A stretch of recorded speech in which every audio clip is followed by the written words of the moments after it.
I mean, first of all, everything that I say in this next little conversation, I Here we want to go. make it. I want to make it clear it's not personal towards Benjamin Sesko. I actually think there's a potentially good player there in time. However, we're 5.5 years into the process now. 3 second place finishes in a row. It's time to finish the jigsaw. That's what this summer's about. This isn't about a player that we can develop and his ceiling. How high is the ceiling? Like we're trying to build Burj Khalifa. I want to know how good the player is right now and whether this guy potentially leads us to the Premier League. Let's be real. Since Aubameyang left this club, we haven't bought a goal scorer.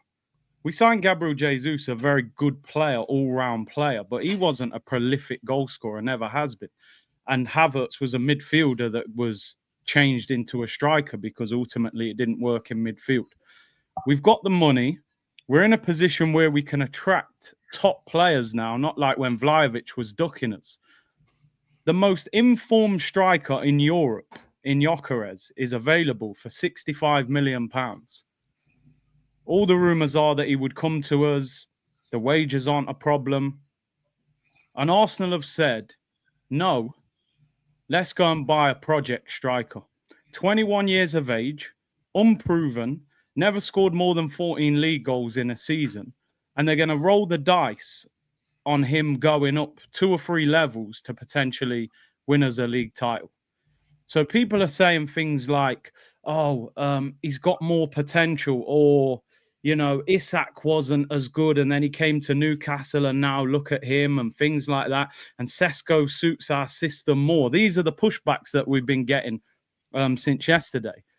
But is it not a bigger gamble to go through a striker that's never done it at the top level consistently than going for the guy that has been doing it for the last 2 seasons? He's done it in the Champions League, right? He was joint top goal scorer in the group stage of the Champions League. He's scoring goals for Sweden. He's ripped up every record that's going in Portugal. And we've gone for this guy. And this is what Arsenal have done year after year after year. This isn't even just an Arteta problem. We get linked with a player at the top of the tree and we start falling down the tree and we sign a player further down the tree. We've been doing this since Arsene Wenger. Higuain, Benzema. Oh, we're going to get Higuain, we sign Lucas Perez.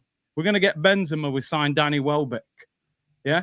We're going to sign Luis Suarez, we sign Olivier Giroud. What was we all saying? We're going to get Isak.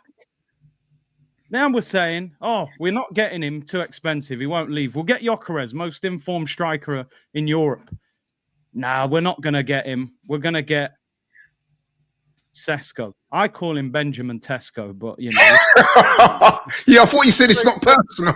It's not, but well, listen, Tesco's a solid establishment in this country. So, Respect you know, Tesco. every little helps. Respect Tesco. Especially them you're right. You're right. Actually, I'm going Tesco's later, so yeah. You know what I'm saying? Respect it. So let's be real, people. They can dress this up online because the same accounts that have been telling me for 3 weeks we're getting Gyökeres doing the celebration. He's going to win Golden Boot. He's going to challenge Haaland. Them guys are now telling me that Sesko is one of the best strikers in Europe and he's going to take us to the next level. Let's just be real, and I'll finish after this. The reason, in my opinion, that Arteta is signing Sesko instead of Gyökeres is for 2 reasons. Number one, Gyökeres ends Kai Havertz as a striker at this football club. And once you bench your top earner, you've got questions to answer as a manager. Why is your highest paid player on the bench? Yeah, you've then got to hold your hands up and say, I got that signing wrong. Didn't work in midfield, didn't work up front. Now he's on the bench. He isn't going to like that. And second of all, if he signs Gyökeres and it doesn't work, Arteta's got nowhere to hide. You've just signed one of the most informed strikers in Europe. You still didn't win the league. You're not good enough. You've got to leave. If we don't win the league next year with Sesko up front, guess what the narrative's going to be? He's 21. He's adapting to the league. He needs time. Next season, he'll be even better. Second place again, ole, ole.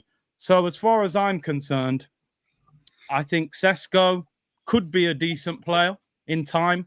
But are we not bored of hearing about the project and the ceiling and in time, and you know, with some developing. Because when has Arteta actually signed an attacking player at Arsenal and developed them into an even better player?